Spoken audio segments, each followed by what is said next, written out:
In 1945, as Nazi Germany collapsed, something disappeared. Not a soldier, not a secret weapon, an entire fortune. Gold, priceless art, stolen. Treasures from across Europe. Trainloads were moved in the final days of the war.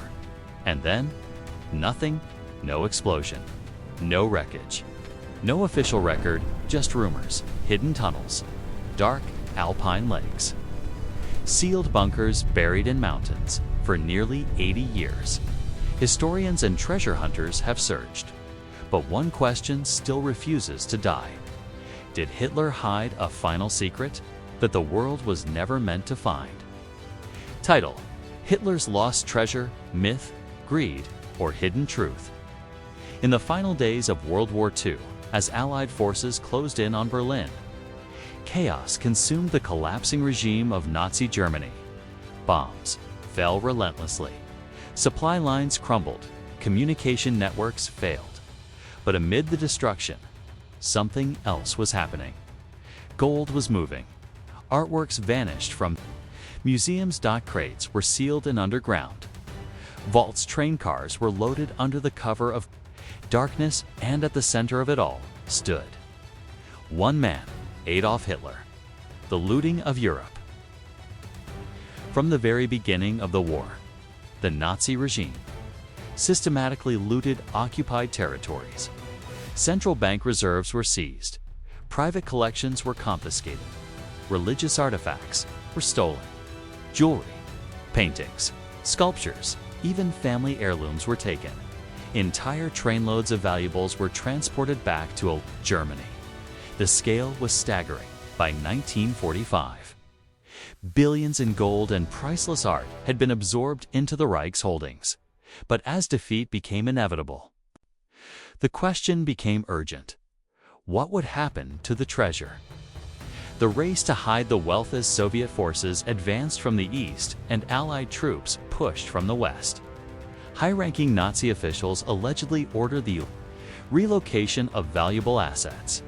Some were hidden in underground bunkers, others were transported to mountain fortresses, some disappeared entirely from official records. One of the most enduring legends emerged from Lower Silesia near the Owl Mountains.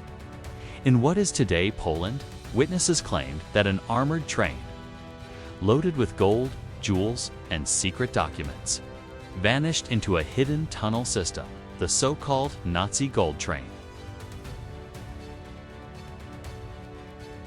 Decades later, treasure hunters claimed radar scans had detected a buried train near the town of Walberzesk.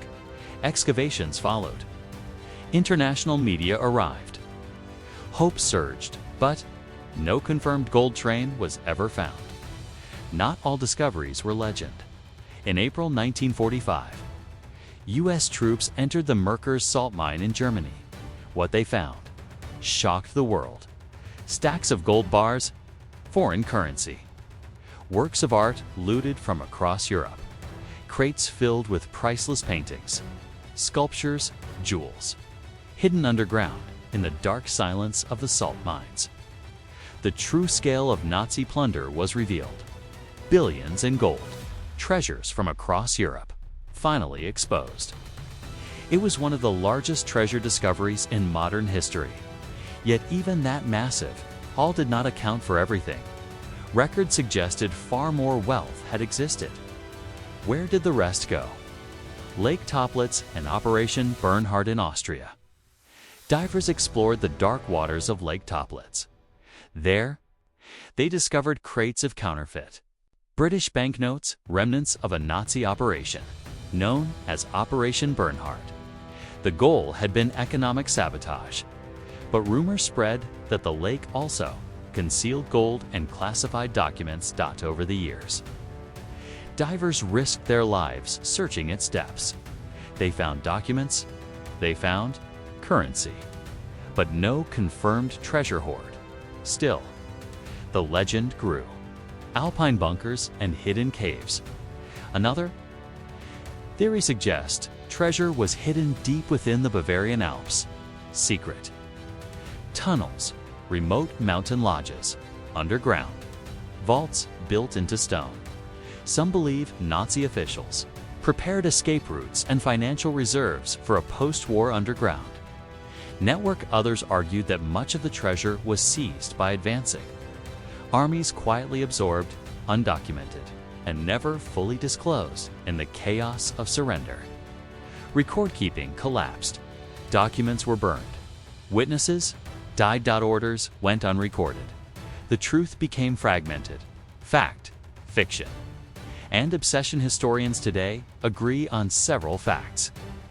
The Nazi regime looted enormous wealth. Some of it was recovered. Much of it was not. But was there ever a single massive vault filled with Hitler's treasure? Most experts are skeptical. A hidden map, a dying confession, a sealed bunker. Each promising revelation, each ending in uncertainty. Why the legend endures. The story of Hitler's lost treasure is not just about gold. It represents the unfinished business of the war, the stolen art still missing, the families who never recovered heirlooms, the financial networks that dissolved into secrecy. It symbolizes how chaos can erase evidence and how myths grow where facts are incomplete. The end of the war did not bring closure to every question.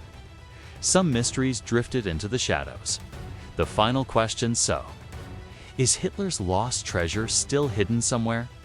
Perhaps fragments remain buried and forgotten. Tunnels. Perhaps some lies beneath cold alpine lakes. Or perhaps the true treasure was never a single vault at all, but countless stolen pieces scattered across Europe. In the end, the legend continues to captivate historians, treasure hunters, and conspiracy theorists alike, because when history leaves gaps, imagination rushes in, and somewhere in archives, caves, or silent lakes, the possibility remains, not of unimaginable riches, but of answers still waiting to be uncovered.